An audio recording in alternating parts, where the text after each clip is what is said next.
नमस्कार, आप देख रहे हैं देश का पहला लोकल न्यूज चैनल अब तक बिहार। अब तक बिहार में आपका स्वागत है। दयापटना रोड स्थित एम्पोरियल ड्रीम रिजॉर्ट में पीस एसोसिएशन के नेशनल सेक्रेटरी सह जदयू नेता इकबाल हुसैन की ओर से भव्य इफ्तार पार्टी का आयोजन किया गया। इस मौके पर शहर के गणमान्य लोगों, सामाजिक कार्यकर्ताओं और बड़ी संख्या में रोजेदारों ने शिरकत की। इफ्तार के दौरान सभी ने देश में अमन चैन, आपसी भाईचारे और हिंदुस्तान की तरक्की के लिए दुआ की। कार्यक्रम में मुख्य अतिथि के तौर पर बिहार विधानसभा के अध्यक्ष डॉक्टर प्रेम कुमार मौजूद रहे। उनके साथ जदयू के एमएलसी अफाक अहमद खान सहित कई राजनीतिक और सामाजिक क्षेत्र के लोग भी शामिल हुए। इस अवसर पर बिहार विधानसभा अध्यक्ष डॉक्टर प्रेम कुमार ने कहा कि रमजान का महीना लोगों को संयम, सेवा और भाईचारे का संदेश देता है। उन्होंने कहा कि इफ्तार जैसे आयोजन समाज के विभिन्न वर्गों को एक साथ लाने का काम करते हैं और इससे आपसी सौहार्द मजबूत होता है। उन्होंने लोगों से मिलजुल कर देश और समाज की तरक्की के लिए काम करने की अपील की। वहीं जदयू एमएलसी अफाक अहमद खान ने कहा कि रमजान का पवित्र महीना इंसानियत, सहिष्णुता और एक दूसरे की मदद का संदेश देता है। उन्होंने कहा कि इस तरह के कार्यक्रम समाज में एकता और भाईचारे को बढ़ावा देते हैं और लोगों को आपस में जोड़ते हैं। इफ्तार पार्टी के आयोजक पीस एसोसिएशन के सचिव सह जदयू नेता इकबाल हुसैन ने सभी अतिथियों और रोजेदारों का स्वागत करते हुए कहा कि इस कार्यक्रम का उद्देश्य लोगों को एक मंच पर लाना और समाज में आपसी भाईचारे का संदेश देना है।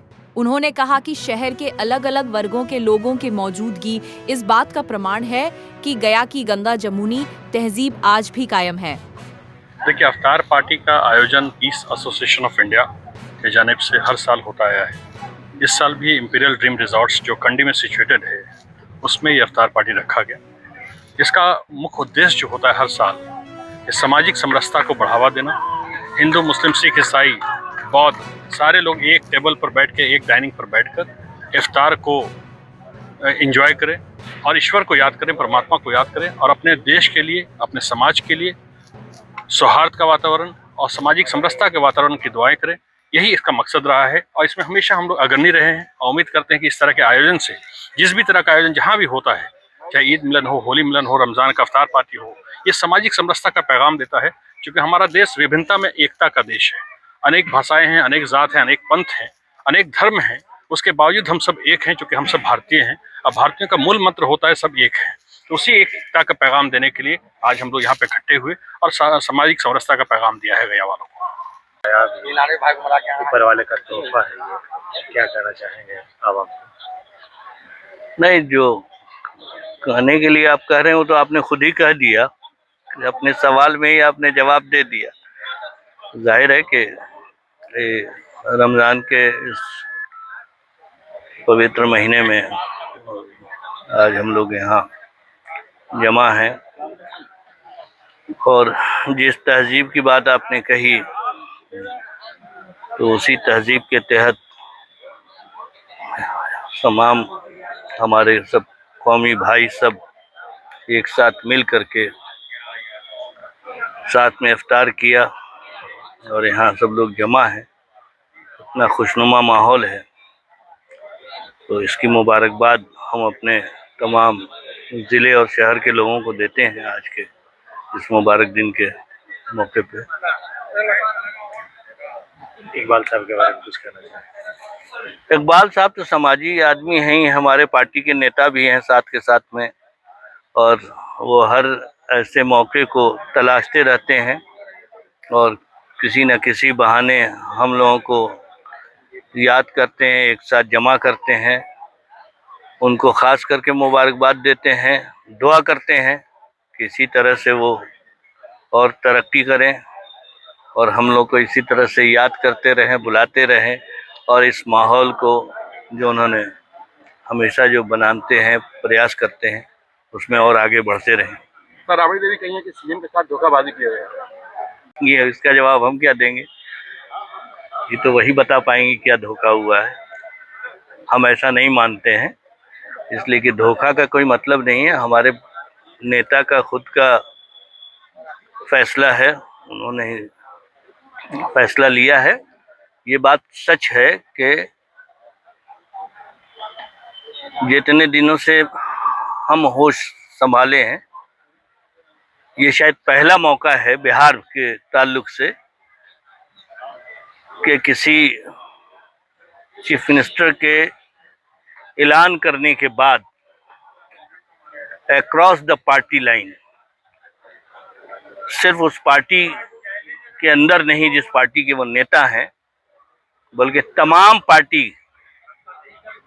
जो उनकी बदतरीन और शदीद मुखालिफ पार्टी भी जो है, उनके रैंक एंड फाइल में भी और उससे भी ऊपर नेता और पार्टी से ऊपर तमाम राज्य के तमाम जनता, आम जनता के बीच में भी बेइंतहा मायूसी पाई जा रही है नेता के इस फैसले से।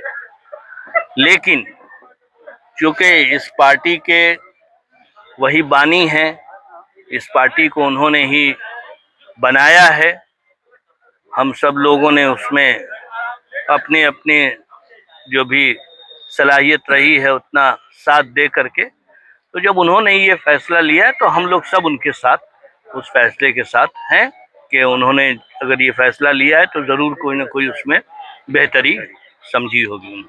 जेडीयू का एक गुट मांग कर रहा है कि निशांत को सीएम बनाया जाए। देखिए, वो तो किसी भी पार्टी में वर्कर्स की अपनी मोहब्बत है, उनका प्रेम है उनका, और बहुत जमाने से पूरे पार्टी के, यहाँ तो हमारी मेन पार्टी यहाँ है ही है, लेकिन चूंकि हम इस अलग अलग राज्यों में भी हम पार्टी का काम देखते हैं, तो इसलिए तमाम राज्यों से भी हमारे पास और पार्टी के जो लीडरशिप है उसके पास इसकी खबर है कि तमाम लोग उसी तरह से चाह रहे थे कि पार्टी को आगे बढ़ाने के लिए निशांत कुमार को राजनीति में आना चाहिए। उनका राजनीति में उनकी दिलचस्पी नहीं थी, तो पार्टी के तमाम वर्कर, जो बात आप कह रहे हैं, वो लगे हुए थे कि किसी तरह से वो मान जाएं और राजनीति में अपनी भूमिका निभाएं और दल को आगे शामिल होकर के काम करें। तो हम लोगों को इसकी जानकारी परसों, हम लोगों की जब पार्टी की विधानमंडल दल की जब बैठक थी मुख्यमंत्री जी के घर पे, तो वहीं हमारे पार्टी के राष्ट्रीय कार्यकारी अध्यक्ष संजय झा ने ये सूचना दी उसी मीटिंग में कि निशांत कुमार ने राजनीति में आने का और पार्टी ज्वाइन करने का अपनी सहमति उन्होंने दे दी है, और परसों ही उन्होंने ऐलान किया था कि आज के दिन के लिए कि आज वो पार्टी ज्वाइन करेंगे। और आज अंततः निशांत कुमार ने जनता दल यू की विधिवत सदस्यता ग्रहण की, प्रदेश अध्यक्ष और राष्ट्रीय कार्यकारी अध्यक्ष की मौजूदगी में, हमारे केंद्रीय मंत्री ललन सिंह की मौजूदगी में। तो बड़ी तादाद में वर्कर्स आए भी थे प्रदेश भर से, और पूरे देश में जो भी, जहां भी हमारे पार्टी के लोग हैं, जहां भी काम कर रहे हैं, हम लगातार अपने मोबाइल पर देख भी रहे हैं कि सब जगह से धन्यवाद और हर्ष और उल्लास लोग व्यक्त कर रहे हैं कि निशांत कुमार जी ने पार्टी में काम करने की अपनी सहमति दे दी है।